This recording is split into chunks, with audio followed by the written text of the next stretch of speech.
다 같이 일어나셔서 성령 찬미 2장 부르시겠습니다.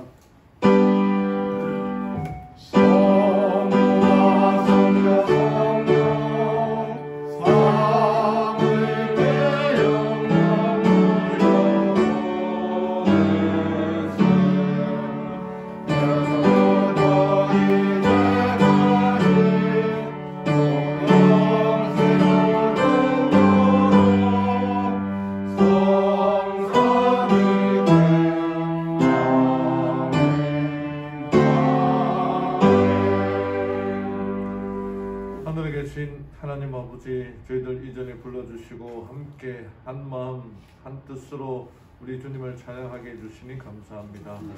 우리들에게 베풀어 주신 그 놀라운 은혜를 오늘 함께 나누기를 원합니다. 성령 하나님 깊은 임재와 감동을 통하여 하나님의 말씀을 깨닫고 받아들이며 우리의 삶을 통해 주님을 찬양하는 저희들 되게 인도하여 주시옵소서. 아멘. 사랑의 예수님 이름으로 기도드리옵나이다. 아멘. 네, 다 같이 첫 찬미 41장 부르시겠습니다. 첫 찬미 후에 세중을 대표해서 이종규 장로님 기도 인도하시겠습니다.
하늘에 계신 하나님 아버지,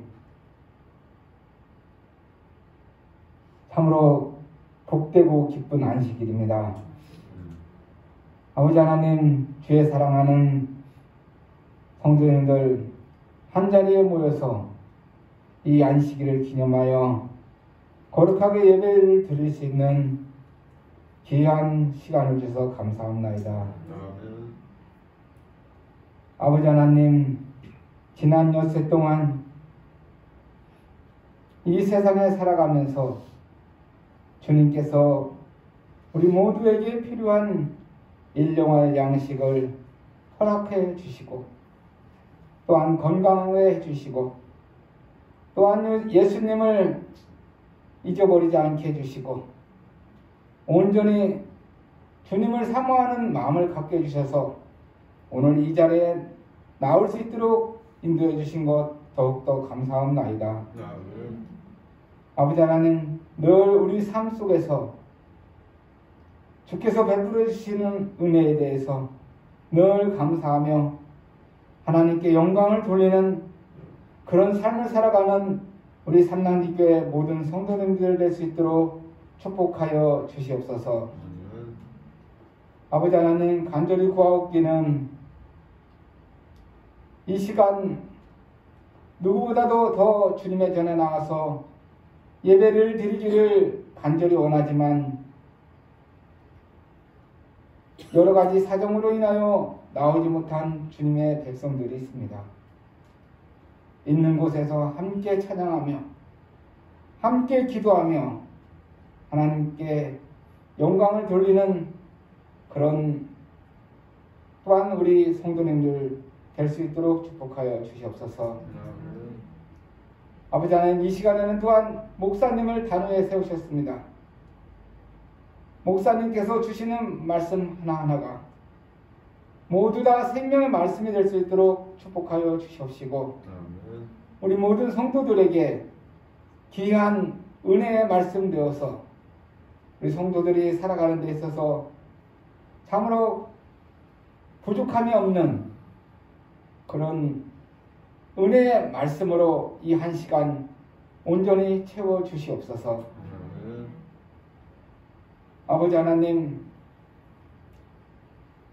이제 예배를 시작하는 시간입니다. 마칠 때까지 주께서 함께 하셔서 이 시간이 온전히 하나님께 영광 돌리는 귀한 시간 되었기를 원하오며 예수님 이름으로 간절히 기도드렸사옵나이다. 아멘.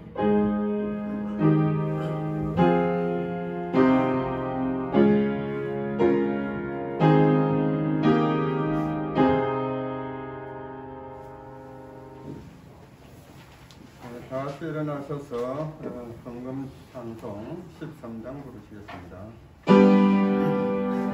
만국은 주 하나님 천하 사람 모두 찬송 만방천사 음성 높고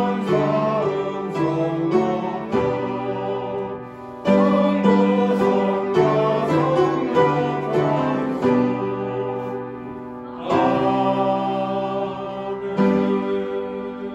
찬송 하늘에 계신 하나님 아버지, 이 추운 날씨에도 우리 성도님들 한 주간 주님께서 붙드시고 인도하셔서 그 가정들을 잘 지켜보아 주시는 애 감사를 드립니다.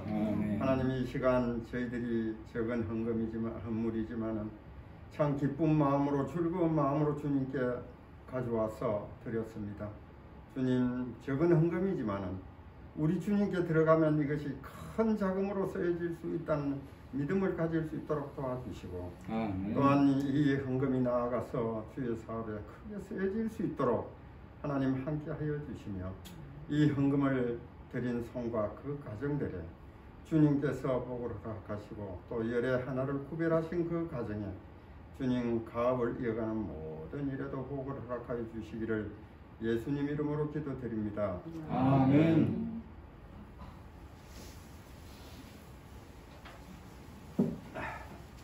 영상 찬양 듣고 말씀 듣도록 하겠습니다.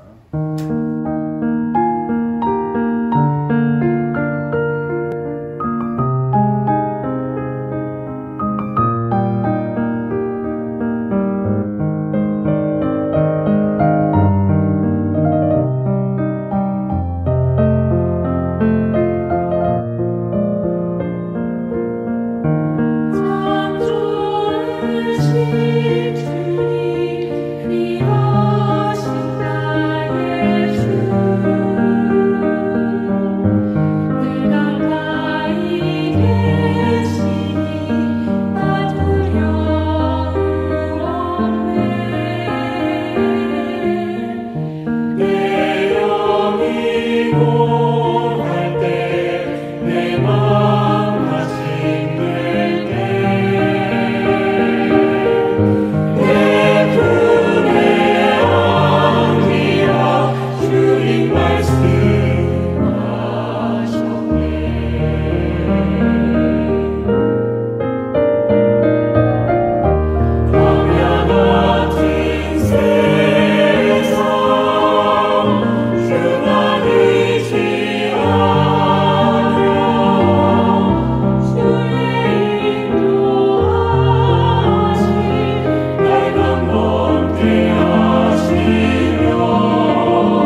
안녕하십니까. 하나님의 은혜와 축복이 함께하는 안식일 되기를 바랍니다. 이 영상을 좀 찾다 보니까 우리 교회에 우리 성도님들이 만드신 영상들이 많이 있더라고요. 그 중에 일부인데 찬양을 통해서 다시 우리의 마음이 좀 힐링되는 걸 많이 느낍니다. 그래서 제가 전에 결혼할 때 사왔던 그 오디오가 있는데 앰프가 고장 났는데 요즘 보니까 중국산 앰프가 좋은 게 있더라고요. 아주 싸고 그걸 해서 스피커하고 연결되는데 얼마나 음악 듣는 게 좋은지 아주 매일매일 감사하며 감동받으며 그렇게 지내고 있습니다. 하나님의 말씀 느헤미야 6장 14절 느헤미야 6장 14절 15절 16절의 말씀을 보겠습니다.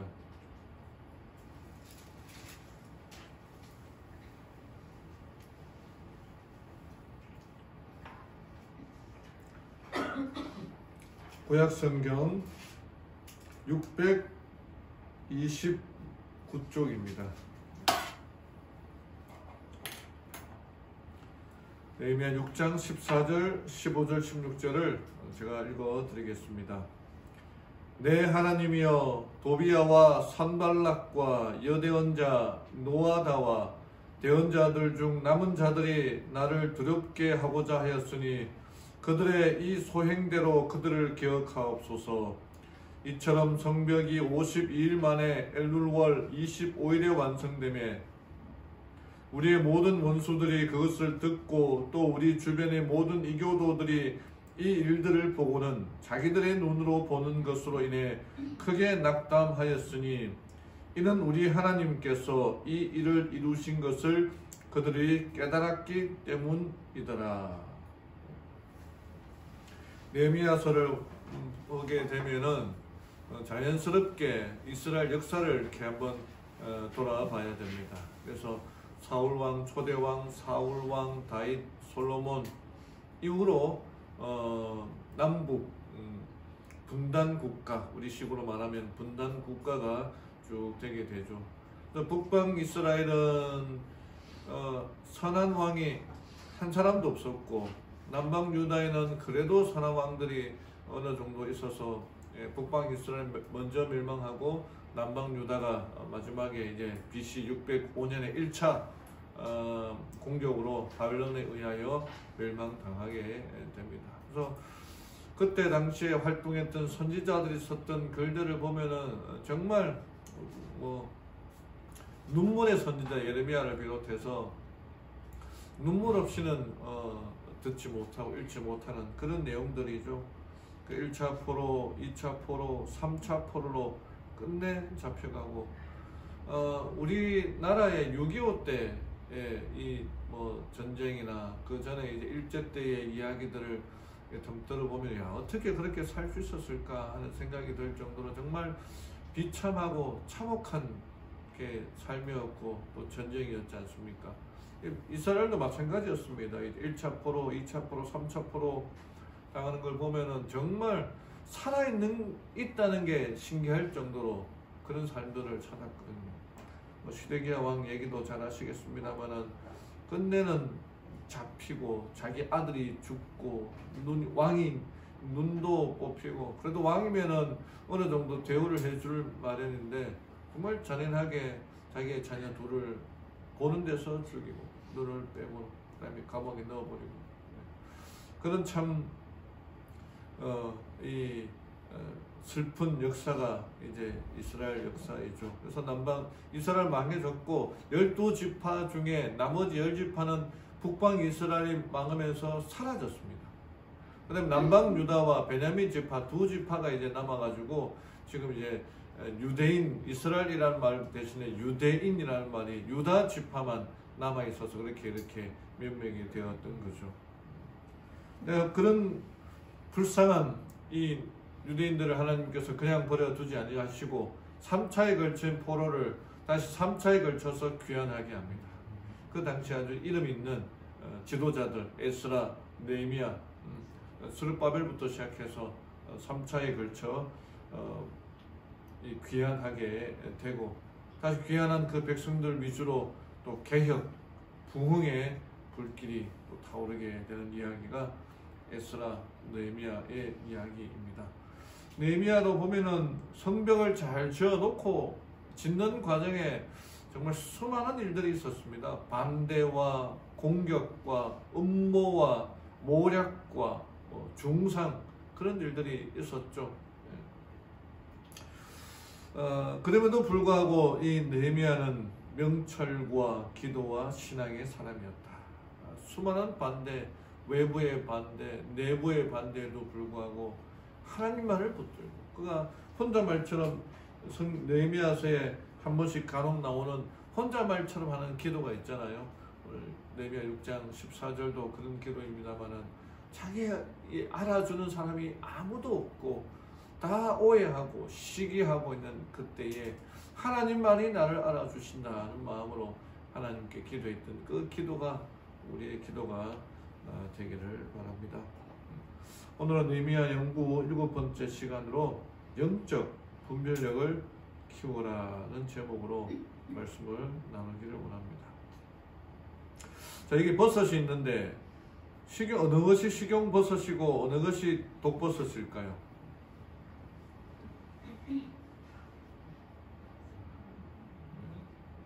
어렵죠, 그죠?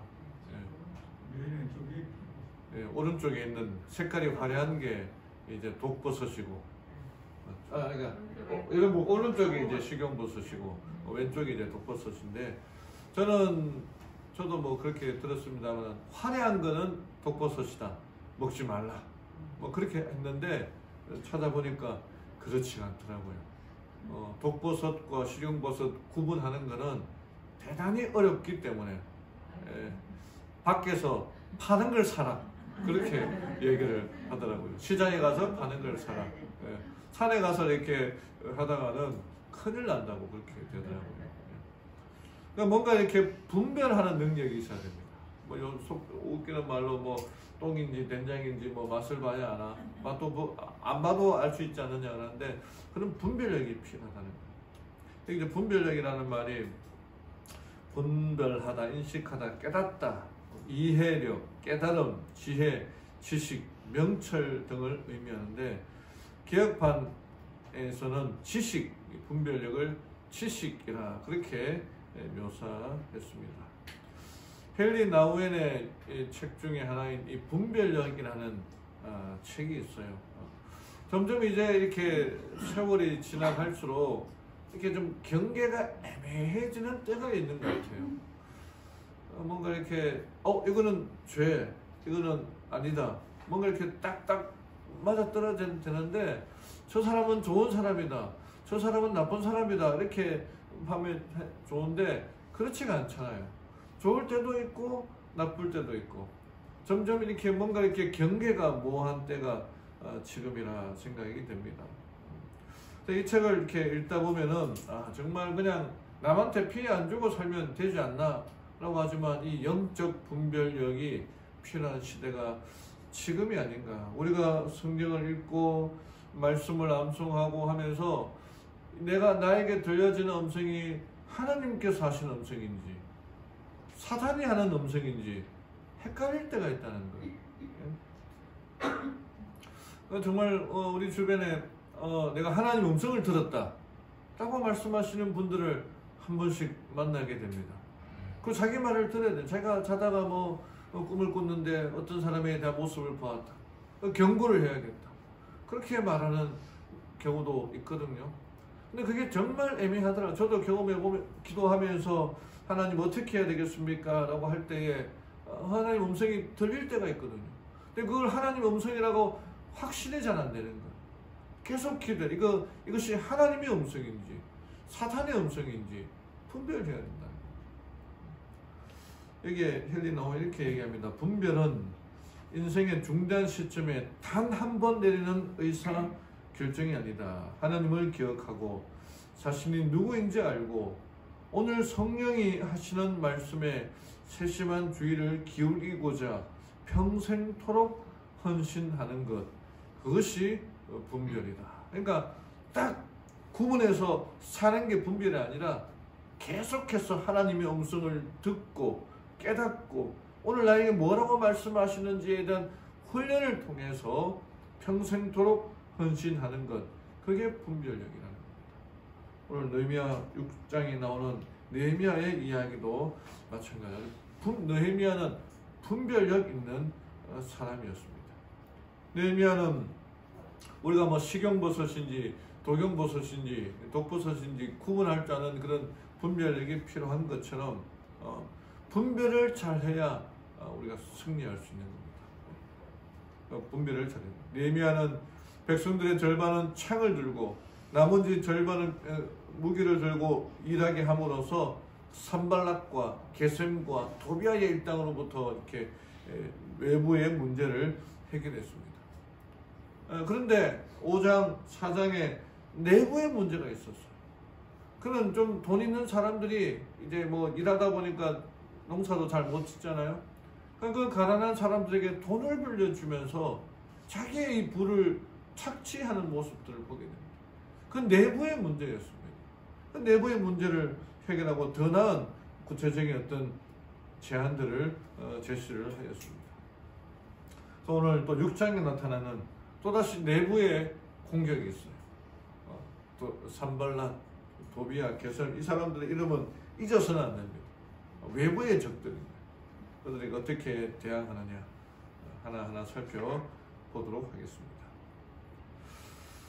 1절, 2절에 말씀드렸죠. 산발락과 도비아와 아라비아 사람 게셈과 우리의 원수들 중 남은 자들이 이미 내가 성벽을 건축하여 그 안에 무너진 곳을 남기지 아니하였다는 것을 들었는데 그때까지도 내가 아직 성문에 문짝을 달지 못하였다.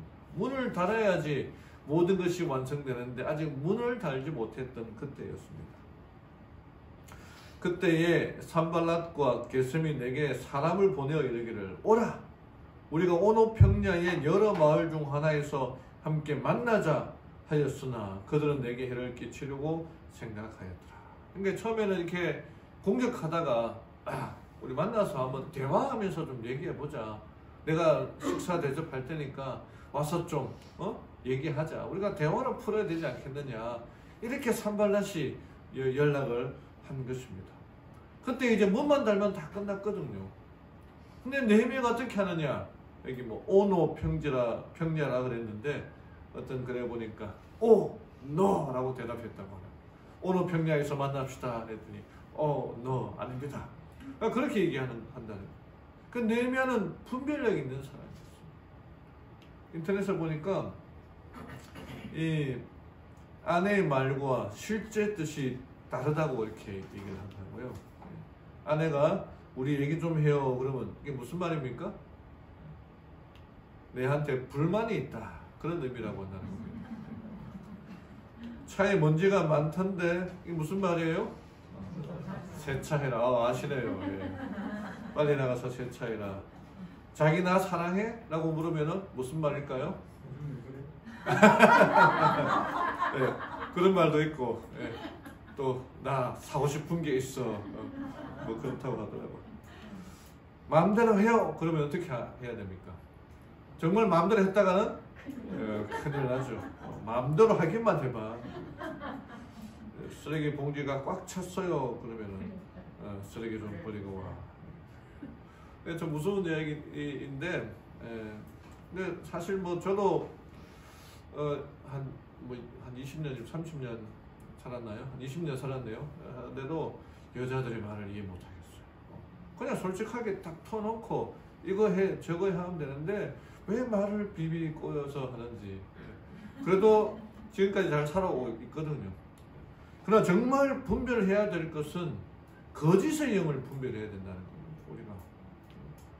이게 이사야 8장 20절에 마땅히 율법과 정의의 말씀을 쫓을지니 그들의 말하는 바가 이 말씀에 맞지 않냐면.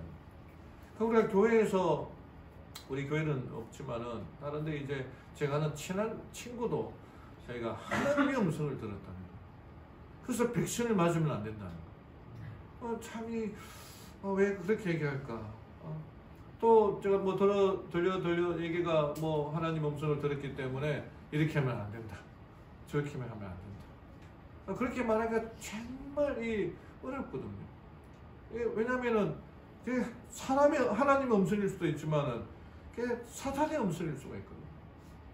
저도 개인적으로 기도하면서 하나님 음성을 들은 적이 있습니다. 제가 한번 말씀드렸나요?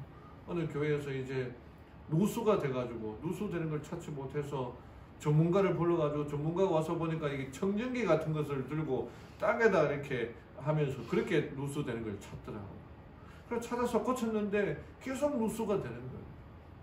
그때 이제 제가 정말 잠을 자지 못하고 새벽에 이제 기도하는데 하나님께서 어디 부분을 파라, 그렇게 말씀하시더라고요. 새벽에 기도하면은 사실 앉아서 이렇게 기도하다 보면은 좋을 때도 있거든요. 근데 내가 꿈을 꿨나? 내가 이렇게 잘못 들었나 해서 다시 이제 일어나서 정말 보여주신 그 부분에 가서 망치를 들고 파니까, 벽이었거든요. 파니까 거기서 누수가 되고 있더라고요. 너무너무 감사해가지고 문을 잠그고 이제 밖에서 이제 뭐 정리하고 있는데 집사람이 이렇게 저를 뭐하고 있냐고 보더라고요. 그래서 제가 이제 할렐루야 그랬거든요. 기도하다가 은혜를 받았으니까. 그런 경우도 있는데 그렇지 않은 경우도 있다는 겁니다. 하나님께서 나에게 말씀하실 때도 있는데 사탄이 얘기할 때도 있다는 거예요. 우리 주위에 정말 하나님의 뜻이다라고 말할 경우에 이 말씀에 비춰봐야 된다. 마땅히 율법과 증거의 말씀을 쫓을지니. 또 15절에 거짓 선지자들을 삼가라. 양의 옷을 입고 너에게 나오니 속이는 노략질하는 일이라. 그리고 그들의 열매로 그들을 알지니. 하나님 음성을 들었다라고 말하는 사람들의 특징이 있어요. 그 사람들의 품성, 그 사람들이 드러나는 열매가 선지자인지 아닌지 알 수 있다는 겁니다. 이게 이후에 이제 모헤다벨의 손자요 들라의 아들인 스마야가 이제 자기 이 느헤미야에게 연락을 합니다. 이렇게 갇혀 있다는 얘기를 듣고 찾아가 보니까 뭐라고 예언을 하냐 하면은 그들이 너를 죽이러 올 터이니 우리가 하나님의 집에서 성전 안에서 함께 만나고 성전의 문들을 닫자. 참으로 그들이 밤에 와서 너를 죽이리라. 예언을 하는 겁니다. 이 제사장이 그렇게 예언을 하니까 믿어야 됩니까? 안 믿어야 됩니까? 제사장이 이렇게 하니까 들어야겠다라고 하는데, 근데 이 11절에 얘기하기를 느헤미야가 나 같은 자가 도망하리요 나 같은 자로서 성전에 들어가 자기 생명을 구할 자가 누구냐? 나는 들어가지 아니하리라. 그렇게 얘기하는 거예요. 느헤미야가 하나님의 말씀을 연구하는 사람이었죠. 이 사람은 제사장도 아니고 선제자도 아니었습니다. 근데 제사장 스마야가 성전에 들어가서 숨어 있자라고 말하는 게 그게 아니라는 걸 알게 된 겁니다. 모세의 율법에 의하면은 성전에는 제사장만 들어갈 수가 있어요. 근데 느헤미야 자기는 제사장이 아니거든요. 근데 외인이 들어가면은 죽임을 당한다고 규정되어 있거든요. 느헤미야를 위하여 거짓 예언을 함으로 느헤미야를 궁지로 몰려고 하는 스마야, 여기 보면은 돈을 받았기 때문에 그렇게 했다는 거예요. 12절에 보라 내가 깨달은 즉 하나님께서 그를 보내지 아니하셨더라. 단지 도비아와 산발랏이 그를 고용하였으므로 그가 나를 향해 이런 대언을 선포하였더라. 느헤미야는 거기서 깨달은 거예요. 자기가 말씀을 늘 마음에 두고 있었기 때문에 이거는 하나님의 말씀과 맞지 않는다. 깨닫게 되었다라고 하는 것입니다. 프랑스의 그 모파상이라는 작가가 쓴 먹거리라는 작품이 있습니다. 이 주인공이 이제 마틸드라고 하는 여인이 어느 날 장관이 주최하는 그 무도회에 초청을 받게 되었는데, 이 마틸다는 좀 가난해서 무도회에 입고 갈 옷도 없고 이 장신구도 없었습니다. 남편이 배려로 외출복은, 이 무도복은 구해왔지만 뭔가 이렇게 액세서리가 없는 거예요. 그래서 자기 친구에게 다이아몬드 목걸이를 빌려서 무도회에 참석하게 됩니다. 그래서 무도회에 참석해서 행복한 시간들을 보내고 집에 왔는데 다이아몬드 목걸이가 없는 거예요. 잊어버렸다는 거예요. 그래서 백방으로 찾으려고 노력했지만 소용이 없었습니다. 하는 수 없이 그 친구에게 빌린 그 목걸이와 똑같은 비슷한 목걸이를 구해서 친구에게 돌려주었습니다. 이 사람은, 마틸다는 그 다이아몬드를 친구에 돌려주기 위하여, 사기 위하여 큰 빚을 짓기 때문에 그때부터 빚을 갚기 위한 고통의 날이 시작되었습니다. 아주 그냥 안 그래도 힘든데 그 빚을 갚기 위한 밑바닥 생활을 하면서 온갖 일을 다 하면서 겨우겨우 10년 만에 빚을 다 갚게 되었습니다. 마틸다는 어느 날 산책을 하다가 목걸이를 빌려주었던 친구를 우연하게 만나게 됩니다. 근데 그 친구는 마틸다를 알아보지 못했어요. 너무나 10년간 이 빚 갚는다고 고생하면서 정말 팍삭 늙어버린 거예요. 그래서 너무나 변한 그녀의 모습에 어떻게 된 거냐고 얘기했더니, 10년 전에 내가 너한테 목걸이를 빌렸지 않느냐. 근데 그 목걸이를 잊어버려가지고 다시 사주고 빚 갚느냐라고 이렇게 고생했다라고 얘기하니, 그 친구가 뭐라고 했는 말 아십니까? 기가 막힌 표정으로 어떻게 그거 가짜였는데, 그러니까 가짜 목걸이를 빌려줬는데 이 마틸드는 진짜인 줄 알고 그걸 잊어버렸으니까 그 진짜를 사주고 10년 동안 고생했다. 그렇게 우리 주변에는 항상 가짜가 있죠. 그 가짜를 분별하는 능력이 필요합니다. 마태복음 24장 24절에 거짓 그리스도와 거짓 선지자들이 우리를, 남아있는 택하신 백성들을 미혹하겠다고 되어 있지 않습니까? 제가 어제 우리 신천지 졸업식 하는 거 잠깐 사진 보여드렸는데, 정말 우리가 알기로 다 이단이라고 생각하고 있는 그 신천지에 10만 명 되는 사람이 졸업하는 거, 제자훈련이죠. 제자훈련 졸업생들이 10만 명이 넘는 사람. 그러니까 수많은 사람들이 그 거짓에 넘어가고 있다는 것입니다. 영적 분별력이 필요합니다. 이게 화이트보이는 느헤미야의 영적 분별을 이렇게 말합니다. 그들은 진정한 목적에 관하여 성령의 깨우침을 받은 느헤미야는 그 초청을 거절합니다. 느헤미야는 성령이 살아났어요. 성령께서 그에게 말씀하실 때에 영적 분별력을 가지고 구분하여 그들의 초청이 자기를 해코자 하는 것임을 알아차렸다는 것입니다.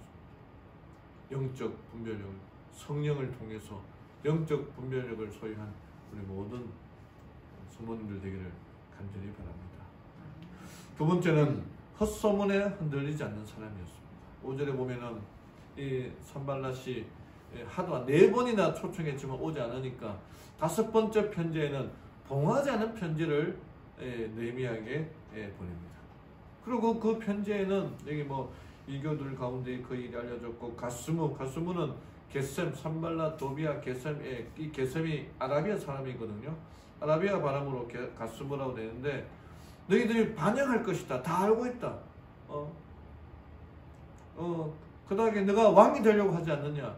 그렇게 편지를 음모하는 거죠. 헛소문을 보낸 것이었죠. 그러니까 당시 아닥사스다 왕에게 친임을 받고 있는 느헤미야였지만, 만약 이것이 소문이 퍼지게 되면은 당장 왕으로부터 이렇게 큰 일이 있다는 걸 알기 때문에 정말 이 헛소문은 무시무시한 것이었습니다. 이런 말이 있죠. 좋은 소문은 멀리 퍼지고 나쁜 소문은 더 멀리 퍼진다.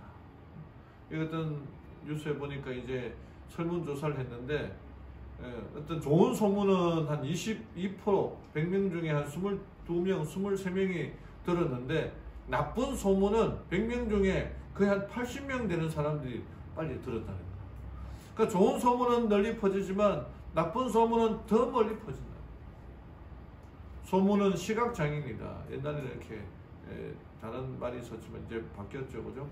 하지만 바람보다 더 빨리 달린다. 이 소문에 관한 1924년 9월 1일에 일본 동경에서 대지진이 일어났던 적이 있습니다. 그때 덮친 격으로 큰 화재가 일어났습니다. 그때 이 간도 대학살이라고 하는 그때 당시 일본 군국주의자들이 조선인들이 폭동을 일으키고 일본인들을 몰살시키려고 우물에 독을 넣었다라고 하는 소문을 퍼뜨립니다. 그 소문으로 인해 가지고 동경에 살고 있던 6,000명의 한국인들이 학살을 당했습니다. 이 사람이 일본 사람이냐 한국 사람이냐 이렇게 질문하는 그것도 있었지 않습니까? 소문 때문에 6,000명이 죽은 거예요. 또 1946년에 이 아프리카에 기근이 돌 것이라는 소문이 대륙을 휩쓴 적이 있습니다. 그때 곡식들은 잘 자라고 있었고 날씨도 수수하게 정말 좋은 기후였습니다. 근데 이 소문을 듣고 놀란 소작농 2만여 명이 농토를 버리고 도시로 가버렸어요. 그 소문 듣고. 그 결과 어떻게 되겠습니까? 일할 사람이 농부들이 없으니까 농사가 망치게 된 겁니다. 수천 명의 사람들이 소문대로 기아에 시달리게 된 것입니다. 기근이 든다는 소문이 사실로 바뀌어버린 거예요. 헛소문이 그냥 진짜로 되어버린 거예요. 출애굽 23장에 너는 거짓된 풍설을 퍼뜨리지 말며 바람처럼 떠도는 소문을 퍼뜨리지 말라. 악인과 연합하여 위증하는 정인이 되지 말라. 소문을 내지 말라. 에베소서 4장 29절에 무릇 더러운 말은 너희 입 밖에도 내지 말고 오직 덕을 세우는 데 소용되는 대로 선한 말을 하여 듣는 자들에게 은혜를 끼치게 하라. 소문 때문에 죽는 사람, 자살하는 사람이 많습니다. 연예인들부터 시작해서 요즘은 악플로 잘못된 그 소문을 막 이렇게 인터넷에 써가지고 상처받고 자살하는 경우가 얼마나 많습니까? 이게 소문입니다. 제가 경제 좀 보니까 헛소문 때문에 멀쩡한 기업이 망하는 경우, 부도가 나는 경우도 있더라고요. 헛소문 때문에 건강한 가정이 깨어지는 경우도 있습니다. 이 헛소문은 파괴하는. 그래서 성경에는 소문을 내지 말라. 신약에서는 무릇 더러운 말은 입 밖에도 내지 말라. 그 더러운 말은 그냥 생각만 하고 내지 말라고 하는 것입니다. 과거에 이 청교도들은 소문에 대한 3가지 원칙을 가졌다고 합니다. 그 첫 번째가 이게 소문을 내려면은 이것이 사실인가? 두 번째가 본인에게 확인했는가? 정말 그 사람이 그렇게 얘기했는가? 확인하고. 세 번째가 하나님께 영광이 되는가? 이 3가지 질문을, 이 3가지 원칙이 있었다. 정말 남의 가슴에 못을 박고 피눈물 나게 하는 말 대신에 위로하는 그리스도인이 되어야 한다는 것입니다. 어떤 어린아이가 자기 엄마에게 물었습니다. 엄마, 도둑질과 거짓말 가운데 어느 것이 더 무서운 죄예요? 엄마가 대답하기를 글쎄 도둑질이 더 무서운 죄겠지. 근데 아이는 이렇게 말합니다. 그렇지 않은 것 같아요. 도둑질한 물건은 다시 돌려줄 수 있지만 남에 관하여 잘못 말한 거짓말은 다시 돌려줄 수가 없잖아요. 참 아이가 똑똑합니다. 도둑질을 한 것은 돌려줄 수 있지만 거짓말한 것은 돌려줄 수가 없잖아요. 해결할 수가 없잖아요. 이 헛소문을 듣고 느헤미야는 이렇게 했습니다. 그때에 내가 그에게 사람을 보내어 이르기를 내가 말한 것 같은 그런 일들을 내가 행하지 아니하였으며 내가 내 마음에서 그것들을 꾸며내느니라. 그것이 아니다라고 확실하게 얘기합니다. 그리고 두 번째가 기도하는 것이었습니다. 이는 그들이 다 우리를 두렵게 하여 이르기를 그들의 손이 약하게 되어 그 일을 거치고 그것을 이루지 못하리라 하였기 때문이다. 그런즉 오 하나님이여 이제 내 손을 강하게 하옵소서. 이 느헤미야가 그 사람들 찾아가서 멱살을 잡고 너 어떻게 그렇게 거짓말 할 수 있어? 따지지 않고 자기의 일이 있기 때문에 그것은 아니다라고 전하고 그리고는 하나님께 간절하게 기도했습니다. 하나님 도와주십시오. 내 손을 강하게 해주십시오. 이 느헤미야의 이야기가 우리의 이야기가 되기를 간절히 바랍니다. 마지막으로 느헤미야는 깨어 기도하는 사람이었습니다. 느헤미야는 자신과 이스라엘 공동체를 무너뜨리는 그 산발랏의 비난의 말을 들었을 때에 9절에 오 하나님 이제 내 손을 강하게 하옵소서. 14절에 내 하나님이여 도비야와 산발락과 여대언자 노아다와 대언자들 중 남은 자들이 나를 두렵게 하고자 하였으니 그들의 이 소행대로 그들을 기억하옵소서. 기도했다는 겁니다.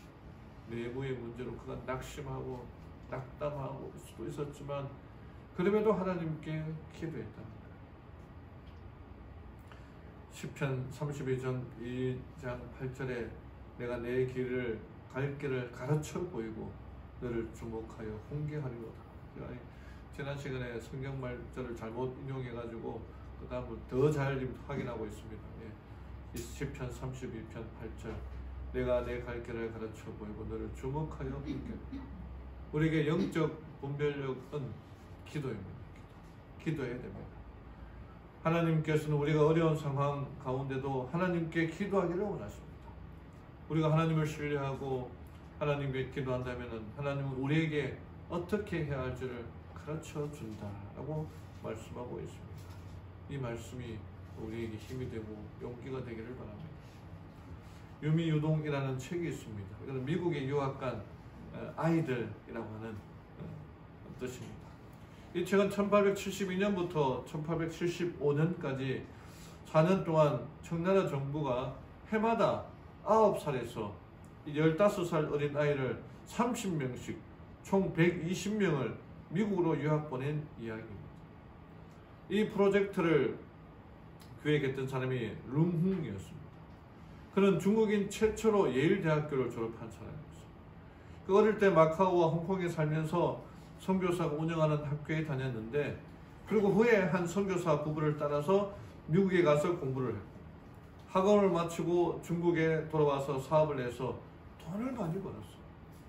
근데 자기 한 몸 잘 살기를 원치 않고 중국이 미국의 선진 학문과 기술을 배워야 한다고 생각해서 이 아이들을 유학 보내기 시작합니다. 근데 당시에는 그 지도자들을 통해서 하기엔 너무 힘들었어요. 당시 중국이 상황은 밖으로는 서구 열강이 끊임없이 침략하고 내부로는 아편 전쟁, 태평 천국의 난으로 대단히 혼란스러웠습니다. 당시에 정부 관리들은 부정과 부패로 자기 입속만 채우고 있었고 그러한 때에 아이들을 보내어서 미국에 가서 유학시켜야겠다. 그렇게 계획을 세웠던 것입니다. 이 유미유동의 첫 챕터 소제목 중에 하나가 깨어있는 자의 고통이었습니다. 이 지도자가 깨어서 있는다는 게 얼마나 힘든 일인가. 깨어있는 자의 고통이었습니다. 그런데 그가 한 이 유학 프로젝트는 절반의 성공만 거두었어요. 중국 보수파의 반대로 15년 동안 유학 보내려고 했지만 그 계획이 9년 만에 끝났고 하지만 돌아온 그 유학생들이 철도를 놓고 정보선 사업을 하였고 배를 만들고 교육 사업에 뛰어들었고 이 정치 개혁을 이루는데 크게 헌신하였습니다. 만약에 이 룽흥의 프로젝트가 유미 유동의 프로젝트가 계획했던 대로 됐으면 어떻게 됐습니까? 중국은 오늘과 다른 정말 다른 국가가 되었을 것입니다. 그 나라를 이 룽흥은 미국이라는 나라를 경험하게 되었고 그 결과로 깨어있는 지도자가 되었던 것입니다. 깨어있는 지도자가 되어야 됩니다. 여기 한 재밌는 조사가 있습니다. 직접 조사한 것 같지는 않고 사람들의 그 보편적인 속성을 보여주려고 만든 것 같은데 이 내용은 사람이 다른 사람과 통화하는 시간의 양을 보여줍니다. 남자아이가 남자친구에게 전하는 시간은 58초입니다. 별 길지가 않죠. 58초 동안 그냥 서로 통화하는 거예요. 남자아이가 엄마에게 전하는 시간은 더 짧아서 45초입니다. 딱히 할 말이 없죠. 저도 전에 보면은 그런 것 같은데 남자아이가 아빠에게 전하는 시간은 더 짧습니다. 20초면 충분합니다. 정말 꼭 필요한 말, 뭐 돈 보내주세요, 뭐 어떻게 해주세요, 뭐 끝. 이렇게. 그런데 남자아이가 여자친구에게 통하는 시간은 1시간 13분 59초예요. 연애하니까 이제 말 없는 남자아이도 그렇게 말을 많이 합니다. 근데 여자아이가 여자친구에게 하는 시간은 2시간 35분 20초입니다. 수다를 떠는 거죠. 여자아이가 더 많은 시간을 이렇게 해요. 여기 남편이 아내에게 하는 시간은 전하는 시간은 3초입니다. 3초. 간다. 갈게. 앞에 놔. 뭐 이런 얘기만 하는 거 봐요. 근데 엄마가 결혼한 딸에게 전하는 시간은 4시간 5분 15초입니다. 할 말이 많죠. 서로 이제 아마 엄마도 결혼했고 딸도 결혼했으니까 통하는 게 많은가 봐요. 4시간이나 이렇게 합니다. 근데 재밌는 거는 아내가 남편에게 전화를 하면은 남편이 전화를 받지 않아요. 여기 12번의 미스콜이 되는데 참 재밌는 내용은 우리에게 아주 흥미있는 사실을 알려줍니다. 만약 우리가 누구를 좋아하거나 사랑하면 전화 통화도 대화하는 것도 많은 시간을 드린다고 합니다. 그러니까 앞에는 그 남자아이든 여자아이든 아빠에게 엄마에게 하는 통화 시간이 그렇게 짧았지만 여자아이 같은 경우는 결혼하고 이제 엄마랑 공감되는 게 있으니까 대화하는 시간이 더 많아지고 엄마를 더 많이 이해하게 되고 더 많은 시간을 들여서 그렇게 한다는 거예요. 만약 우리가 예수님의 사람이라면 우리가 그분의 소유라면 우리는 예수님에 관해서 생각하고 말하는 것을 좋아하게 될 것입니다. 사람은 사랑하는 대상을 생각하기 좋아하고 말하기 좋아하는 것입니다. 결국 우리가 가장 많이 생각하고 말하는 대상이 가장 사랑하는 대상이고 존재인 것입니다. 그 예수님께서 우리와 대화하기로 합니다. 우리도 그분과 대화합니다. 정말 여기 느헤미야처럼 깨어서 분별력을 가지고 그 분별력을 가지기 위하여 기도하는 자가 돼요. 삶의 크고 작은 일들로 인해 생각 속에서 예수님을 빼앗기지 않도록 순간마다 예수님을 선택하며 살아가야 하는 것입니다. 그렇게 할 때 성령께서 분명 우리의 마음을 지켜주실 것입니다. 하나님의 참된 종들은 흔들리지 않는 결심을 가지고 일한다. 그 까닭은 그들이 끊임없이 은혜의 보좌를 의지하기 때문이다. 사랑하는 성도 여러분, 느헤미야는 이런 사람이었습니다. 흔들리지 않는 결심을 가지고 끊임없이 은혜의 보좌를 의지하는 사람이었습니다. 느헤미야는 영적 분별력이 뛰어난 사람이었습니다. 적들의 감춰진 계략에 넘어가지 않고 온전히 하나님을 붙잡을 수 있었던 것은 성령의 깨우침입니다. 성령을 달라고 기도하는 우리 성도님들 되기를 바랍니다. 말씀의 원칙에 그의 삶을 감싸고 있었기 때문에 느헤미야는 헛소문에 흔들리지 않았습니다. 또 느헤미야는 깨어 기도하는 사람이었습니다. 끊임없이 은혜의 보호자를 의지하는 사람이었습니다. 느헤미야처럼 정말 깨어 기도하고 영적 분별력을 소유한 우리 모든 성도님들 되기를 바라며 오늘 말씀을 마치겠습니다.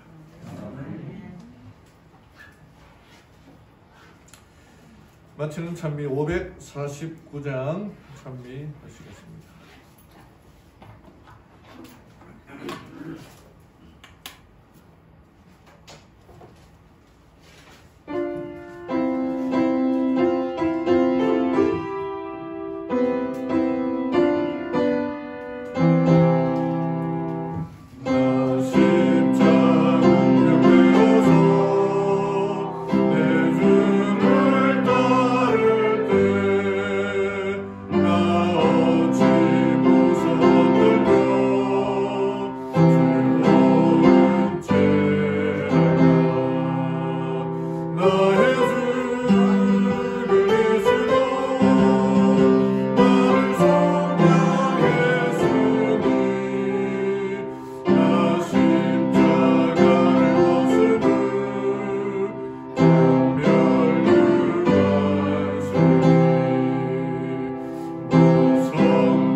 하나님 아버지, 느헤미야에게 주어졌던 영적 분별력을 저희도 소유하게 도와주시옵소서.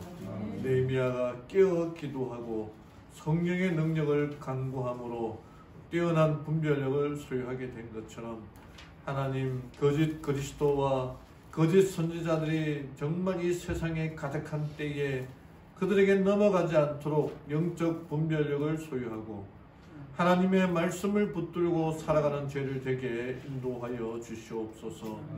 하나님, 우리의 마음에 성령의 임재를 간구합니다. 성령의 깨우침이 함께하기를 원합니다. 성령의 음성을 듣고 거짓 영과 거짓 그리스도를 분별하여 오직 은혜의 보좌만을 붙들고 나아가는 저희를 되게 인도하여 주시옵소서. 느헤미야에게 임하였던 성령의 능력이 오늘 저희들에게도 임하여 하나님의 말씀으로 나아가며 하나님의 말씀을 전하는 저희를 되게 도와주시옵소서. 이제는 예수 그리스도의 은혜와 하나님의 사랑과 성령의 교통하심이 함께한 모든 무리들에게 임재해 주시옵기만을 사랑 많으신 예수님의 이름으로 간절히 기도드리옵나이다. 아멘.